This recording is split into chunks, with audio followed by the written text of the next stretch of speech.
Another version of the elbows, fists, and hands warm-up is very similar but slightly different. This time what you do is you bring the elbow to the desk and then you actually move the elbow in a circle, left and right, forward and back, but you don't lift it off the table. You move it in the plane of the table. What is this about?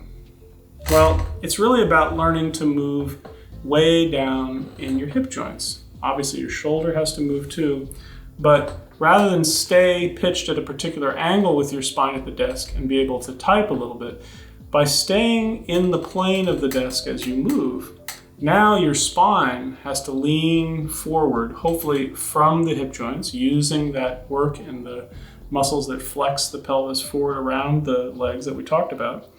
Now, because the elbow is moving in the plane of the desk, you cover some of that lateral distance more and more with your spine. You keep your neck more or less long. Again, you can do it one elbow at a time. You can do it with both.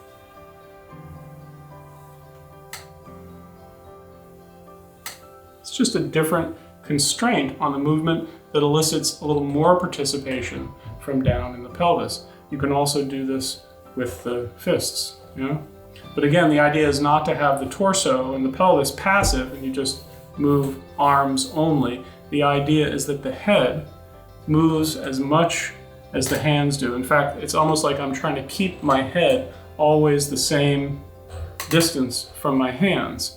In order to maintain that constant, I'm going to have to move down in my hip joints very skillfully, and that's an extremely useful way of pairing the active base with the use of the periphery.